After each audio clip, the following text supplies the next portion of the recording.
साथी हैं जिसको हम सफर कहा जाता है। इस्लाम बीवी के बारे में क्या दर्स देता है, और फैमिली मेंबर से अब भी बहुत प्यार कर रहे होते हैं, मगर बाज़ औक़ात बीवी को बड़ा डिग्रेड करते हैं। हम शायद भूल गए हैं कि हमारी जिंदगी का बहुत बड़ा हिस्सा जिसके साथ गुजरा है, हम उसके साथ बाज़ औक़ात ज्यादती करते हैं। हम कारोबार में तकलीफ में हो, हम बाहर किसी टेंशन में हो, किसी बंदे से किसी बात को बुरी लग गई, सारा गुस्सा आकर बंदे ने अपनी ज़ौजा पे निकालना है, क्योंकि वो बेचारी तो कुछ नहीं कह सकेगी। पहले के जमाने जालियत में भी यही था कि औरतों को पैर की जूती से ज्यादा दलील समझा जाता था, मगर क्या आज भी कुछ घरानों में ऐसा नहीं है? हमारी ज़ौजा की शायद हर दुआ में हम होते हैं। हम अपनी बीवी के लिए कितनी दुआ करते हैं, गौर कीजिए। हालांकि मैंने देखा है कि जिनकी शरीक हयात दुनिया से जाती है ना, वो लोगों को मैंने टूटते भी देखा है। तो ऐसा ना करें। जिस तरह वो आपके लिए मोहब्बत का इजहार, दुआओं की आपकी खिदमतगार है, आप भी उसके लिए अच्छा बर्ताव करें। और नबी पाक का क्या अंदाज था? मैं तो आज इस्लाम की शरीयत की, अल्लाह के नबी की बात करने आपके सामने आया हूं। अल्लाह के हबीब अलैहिस्सलाम से सवाल किया गया कि हुजूर आपको दुनिया में सबसे ज्यादा पसंद कौन है? अल्लाह के हबीब ने फरमाया आयशा।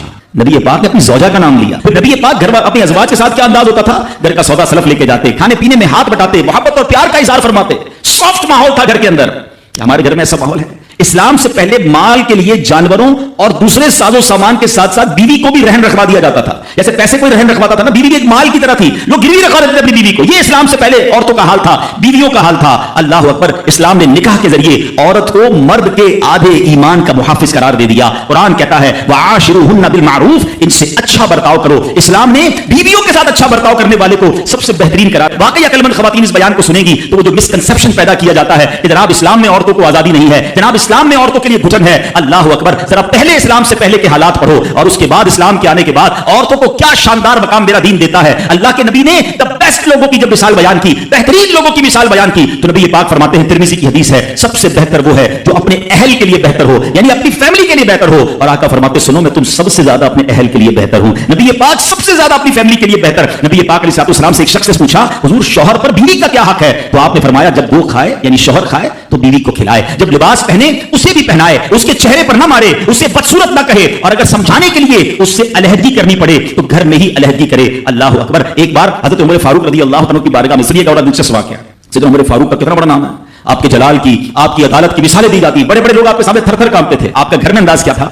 एक शख्स आया कि मैं हज़रत उमर के पास जाऊं और बताऊं मेरी बीवी जो है मुझसे इस तरह बात करती है, और मेरा वो अंदाज नहीं होता जो शौहर के सामने होना चाहिए, होता है घरों में हो जाता है। तो हज़रत उमर के दरवाजे पर पहुंचा ना, तो अंदर से उसे सैयदना उमर फारूक रज़ी अल्लाह तआला की ज़ौजा उम्मे कुलसूम रज़ी अल्लाह तआला अन्हा की नाराजगी की आलम में गुफ्तगू करते हुए सुना। वो हज़रत उमर से बात कर रही थी, तो वो शौहर सोचने लगा कि मैं तो अपनी बीवी की शिकायत लेकर आया था, हज़रत के तो घर का भी मामला ही ऐसा ही है। तो वो कहते मैं वापस होने लगा। हज़रत उमर ने बुला लिया, क्यों आए थे?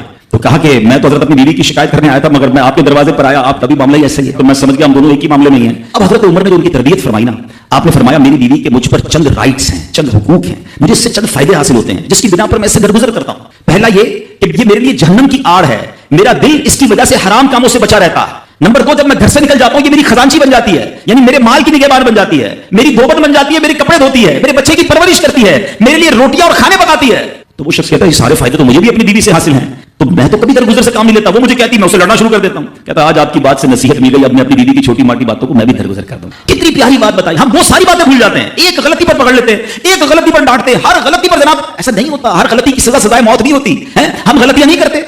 अगर जिस तरह हम अपनी बीवी को गलती पर डांटते वो डांटना शुरू करते फिर क्या हाल होगा? तो ऐसा ना करें। वो भी दिल रखती है, हमने किसी इंसान से शादी की है, कंप्यूटर से नहीं की, ठीक है ना? तो कंप्यूटर भी आजकल वायरस आ जाता है, तो वो तो इंसान की गलती हो गई, कोई बात नहीं। तो सुभान अल्लाह, इतना प्यारा आखिरी नबी रसूल हाशमी सल्लल्लाहु तआला अलैहि वसल्लम, जिसे कोई अहम हाजत दरपेश हो वो मुझ पर कसरत से दुरूद शरीफ पढ़े, क्योंकि दुरूद पाक दुख, दर्द और मुसीबतों को दूर करता और रिस्क में इजाफा करता है। तो जब भी कोई मुश्किल आए, परेशानी आए, तकलीफ आए, टेंशन आ जाए, तो उसका बार बार इजहार करने से टेंशन दूर नहीं हो जाता। कोई भी मुश्किल आती है बंदा सभी को बताता फिरे, बार बार जिक्र करता रहे कि यार बड़ी मुश्किल में हूं, बड़ी परेशानी में हूं। शायर कहते हैं ना कि दुखों ने तुमको जो घेरा हो तो दुरूद पढ़ो, दुखों ने तुमको जो घेरा हो तो दुरूद पढ़ो, जो हाजिरी की तमन्ना हो तो दुरूद पढ़ो। तो जब टेंशन दूर करने का, मुश्किल दूर करने का, परेशानी दूर करने का वजीफा मिल गया है, चाबी मिल गई है, तो फिर फजूल बातें करने की बजाय हमें दुरूद पाक की कसरत करनी चाहिए। सल्लु अलल हबीब सल्लल्लाहु तआला अला मुहम्मद सल्लल्लाहु अलैहि वसल्लम। आज मैं आपको अल्लाह के एक नबी का वाकया सुनाना चाहता हूं। ये वाकया कुरान मजीद में बहुत तफसील के साथ मौजूद है, और ये वाकया ऐसा है कि मैं उन नबी अलैहिस्सलातु वस्सलाम के अमल का नाम लूं तो नबी अलैहिस्सलातु वस्सलाम का नाम आपके ज़हन में खुद ही आ जाएगा। यानी उन्होंने वो अमल ऐसा किया कि अब उनके नाम के साथ वो अमल एक खास टैग बन गया है। और अगर मैं अब अमल बताता हूं, नाम आप खुद बताएंगे। और उनका अमल था कि उनके अंदर कमाल सब्र था, अब ये सब्र करने वाले नबी कौन है? सब्र अय्यूब अलैहिस्सलाम। मशहूर है दुनिया में कि अय्यूब अलैहिस्सलाम का जो सब्र है वो ज़रबुल मिसल बन गया, वो एग्जाम्पल बन गया। सब्र तो बहुत सारे लोगों ने दुनिया में किया, मुसीबतें तो बहुत सारे अल्लाह वालों पर आई, मगर हजरत अय्यूब अलैहिस्सलाम को इस कदर कमाल का सब्र जो उनका था, तो क्या वाकया है। तो आज मुश्किलें हैं, परेशानियां हैं, टेंशन है, लोग जब परेशान होते हैं तो सब्र का दामन थामने की बजाय नॉर्मली बेसब्री, शिकवे और शिकायत की तरफ जाते हैं। तो जिंदगी में जब भी कोई मामला है ना, हमें अल्लाह के कलाम की तरफ रुजू करना चाहिए, अल्लाह वालों की सीरत की तरफ रुजू करना चाहिए, और रब्बे करीम के जो मुंतखब तरीन बंदे हैं, दुनिया के अफजल तरीन जो अफराद हैं, वो अंबिया किराम अलैहिस्सलातु वस्सलाम हैं। तो हमें जब भी कोई प्रॉब्लम आए, जब भी कोई मसला दरपेश हो, पहले देखिए अल्लाह वालों ने इस मौके पर क्या किया था, कुरान क्या कहता है, हदीस क्या कहती है, तो फिर जिंदगी में चीजें आसान हो जाती हैं। तो हजरत अय्यूब अलैहिस्सलातु वस्सलाम की सीरत के बारे में जानते हैं कि आप हजरत इसहाक अलैहिस्सलातु वस्सलाम की औलाद में से हैं, और उनकी वालिदा हजरत लूत अलैहिस्सलातु वस्सलाम के खानदान से हैं। अल्लाह ताला ने आपको हर तरह की नेमत से नवाजा था।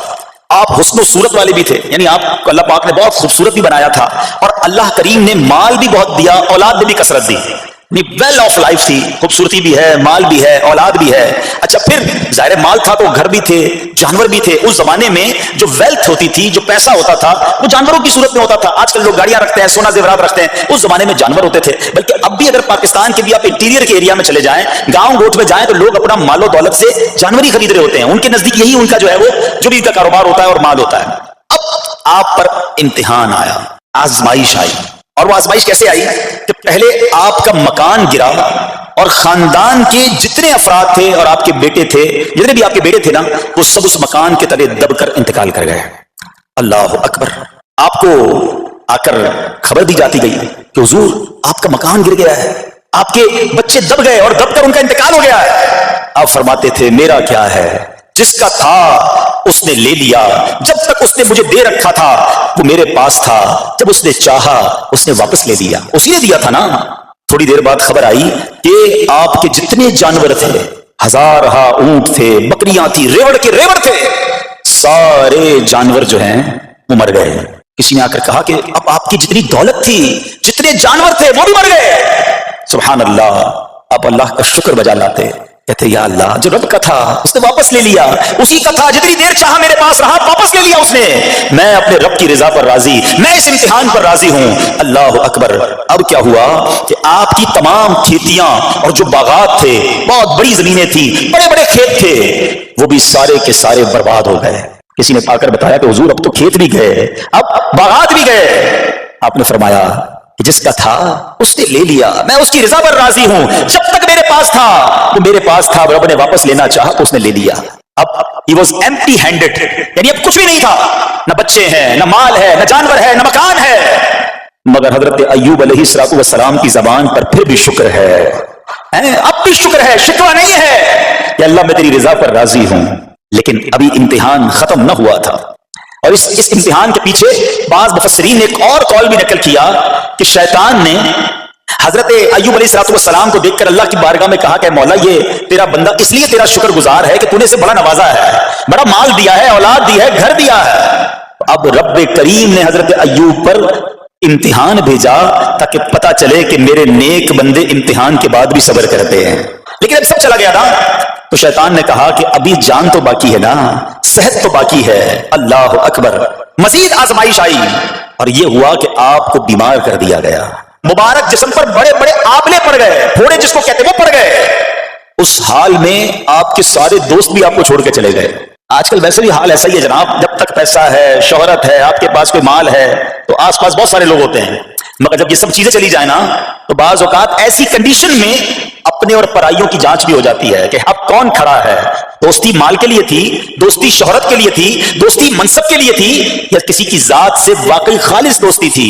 अब क्या हुआ, आपके सारे रिश्तेदार, सारे दोस्त भी दूर चले गए, सिवाय आपकी फर्मा बरदार ज़ौजा थी जिनका नाम था रहमत बिन इफ्राहीम, और ये हजरत यूसुफ अलैहिस्सलाम की पोती भी थी, अल्लाह के नबी की आल से थी। वो आपकी खिदमत करती रही। अब जिस्म पर फोड़े हैं, आबले हैं, एक बीवी है, न पैसा है, न माल है, न बच्चे हैं, व्हाटएवर जो था सब खत्म, मगर जबान है कि उस पर फिर भी अल्लाह का जिक्र जारी है, फिर भी शुक्र जारी है, फिर भी सब्र है।